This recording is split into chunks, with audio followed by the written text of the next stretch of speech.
Hello मेरे दोस्तों, कैसे हैं आप सभी लोग। उम्मीद है आप सभी लोग बहुत ही अच्छे होंगे, स्वस्थ होंगे, कुशल होंगे। कहानी के लिए मेरे चैनल को सब्सक्राइब कीजिए। कहानी अच्छी लगे तो प्लीज़ कहानी को लाइक ज़रूर कीजिएगा। कहानी को लेकर कोई भी राय या सुझाव हो वो भी ज़रूर दीजिएगा। और कहानी कैसी लगी प्लीज़ कमेंट बॉक्स पे ज़रूर बताइएगा। तो शुरू करते हैं हम आज की अपनी कहानी। शादी में भीड़ का होना एक सामान्य बात है, और जब बात राज शादी की हो तो भीड़ बहुत ज़्यादा होना भी एक सामान्य बात है। लेकिन रानी साहिबा के चचेरे भाई की शादी में अनगिनत मेहमान आए हैं। हर जगह मेहमान ही मेहमान नजर आ रहे हैं। यही सब सोचते हुए मोटू ने राजवाड़ा मंडप में प्रवेश किया। आ गए तुम? एक खूबसूरत और लंबी सी लड़की ने मोटू की तरफ बढ़ते हुए कहा। आओ मेरे साथ। मोटू की कुछ समझ में नहीं आया कि वो लड़की उसे क्या समझ रही है, लेकिन फिर भी वो उसके पीछे पीछे निकल पड़ा। लेकिन संकोच करते करते बोल ही पड़ा, मैं रानी साहिबा का मेहमान हूँ। उन्होंने ही मुझे इस शादी में बुलाया है, पता है मुझे, उसने कहा। पर है ही मैं तुम्हें बुलाने आई हूँ, वो लंबी सी लड़की थोड़ी चिड़चिड़े स्वर में बोली। यहाँ ज़्यादातर लोगों को रानी साहिबा ने ही बुलाया है, तो तुम यह बात बताकर क्या साबित करना चाह रहे हो? मैं क्या साबित करूँगा? मोटू भी गुस्से से बोला। मुझे यहाँ शादी की दावत में शामिल होने के लिए बुलाया गया है। मुझे कोई मजदूर या करिंदा समझकर कोई फालतू काम लेने की सोचना भी मत। कोई फालतू काम नहीं दे रही हूँ तुम्हें, वो लड़की गुस्से से बोली। तुम्हें जहाँ भी ले जा रही हूँ रानी साहिबा के कहने से ही ले जा रही हूँ। लो बात करो उनसे। कहते हुए उस लड़की ने रानी साहिबा का फ़ोन लगाकर मोटू के हाथ में अपना मोबाइल दे दिया। मोटू, हमारे रथ का रथवान मंगता शराब पीकर धुत हो गया है। हमें दूसरा रथवान महल से बुलाया है। जब तक वो नहीं आता तब तक तुम रथ का ध्यान रखना। तुम घर के आदमी हो, इसीलिए यह जिम्मेदारी तुम्हें दे रही हूँ। मोटू फ़ोन पर हाँ जी करता रहा। रानी साहिबा की कॉल ख़त्म होते ही उस लड़की के फ़ोन पर एक नई कॉल आ गई। पड़ गई शांति? लड़की मोटू के हाथ से अपना मोबाइल लेते हुए बोली। इस वेडिंग लॉन के पीछे रानी साहिबा का रथ खड़ा है। अब जाओ उस रथ को संभालो। वो लड़की फ़ोन पर बात करते हुए वापस शादी में चली गई और मोटू बड़बड़ाता हुआ वेडिंग लॉन के पीछे की तरफ चल पड़ा।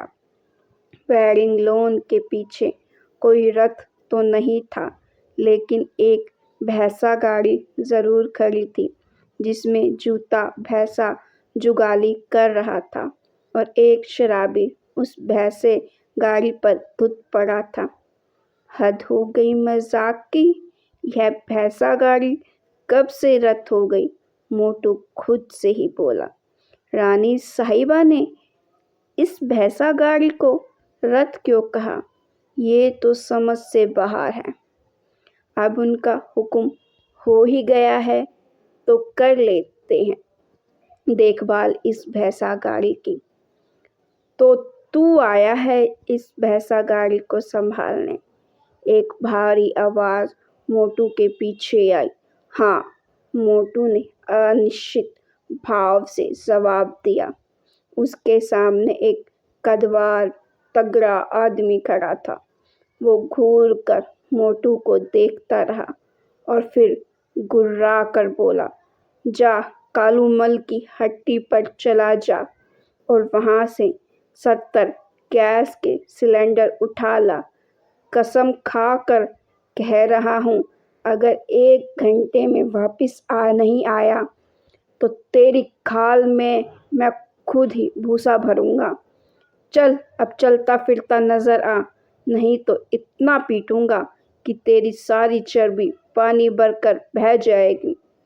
उस आदमी की आवाज़ में ऐसा प्रभाव था कि मोटू ने बिना यह सोचे कि उसे भैंसा गाड़ी चलानी आती ही नहीं है, उसने भैंसे का रस्सा पकड़कर उस भैंसा गाड़ी को हाँकना शुरू कर दिया।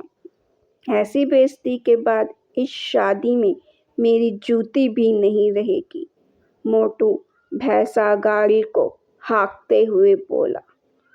अभी थोड़ी दूर जाकर इस भैंसा गाड़ी से कूदकर सीधा अपने घर भाग जाऊंगा। लेकिन वो थोड़ी दूर बहुत ही जल्दी आ गई। अचानक भैंसा गाड़ी में जुटे भैंसे ने दौड़ लगा दी। मोटू ने उसे रोकने की हर तरकीब की, लेकिन वो नहीं रुका। तभी उसे समझ आ गया, भैंसा गर्मी से परेशान था और वो थोड़ी दूर स्थित तालाब की तरफ भागा जा रहा था। देखते ही देखते वो भैंसा उस भैंसा गाड़ी को लेकर उस गंदे पानी के तालाब में जा घुसा। तभी मोटू ने ध्यान दिया, उस भैंसा गाड़ी पर पड़ा शराबी भैंसा गाड़ी के तालाब में घुसने से पहले ही कूद चुका था और तालाब के किनारे खड़ा मोटू को गंदी गंदी गालियां दे रहा था। तालाब में घुसकर भैंसे ने तालाब में डुबकी लगाई तो भैंसा गाड़ी भी तालाब में डूबने लगी। मोटू को जब कुछ ना सूझा तो वो चिल्लाने लगा, अभी डुबकी ना लगा, अबे डुबकी ना लगा, अबे डुबकी ना लगा, नहीं तो मैं डूब जाऊंगा। अबे कौन डुबा रहा है तुझे, क्यों चिल्ला रहा है? पतलू की आवाज़ मोटू के कानों में पड़ी और वो चीखते हुए उठ बैठा। उसे कुछ समझ नहीं आ रहा था कि क्या हुआ और इसी चक्कर में अपनी चारपाई से नीचे गिर गया। अबे कोई ख्वाब देख रहा था क्या? पतलू ने गुस्से से पूछा। अबे बिस्तर से नीचे क्यों पड़ा है? चल उठ जा। मोटू अभी कुछ सोच समझ पाने की हालत में नहीं आ पाया था कि किसी ने बहुत जोर से उनके घर का दरवाज़ा खटखटाया। पतलू ने दरवाज़ा खोला और जब वापस आया तो उसके हाथ में एक शादी समारोह का निमंत्रण पत्र था। ले मजे कर, पतलू हंसते हुए बोला। देख, रानी साहिबा ने अपने चचेरे भाई की शादी में सम्मिलित होने के लिए निमंत्रण कार्ड भेजा है। आज शाम हमें शादी की दावत में शामिल होने जाना है। पतलू की बात सुनकर मोटू घबरा गया और उठकर बिस्तर पर जा लेटा और कमज़ोर स्वर में बोला, मेरी तबीयत ठीक नहीं है, तुझे जाना हो चले जाना, मैं तो बिल्कुल भी नहीं जाऊंगा। तो गाइज़, आपको ये मज़ेदार स्टोरी कैसी लगी? अगर आपको अच्छी लगी तो प्लीज़ स्टोरी को लाइक ज़रूर कीजिएगा और अपनी राय भी ज़रूर दीजिएगा और ऐसी स्टोरीज़ के लिए मेरे चैनल को सब्सक्राइब भी ज़रूर कीजिए।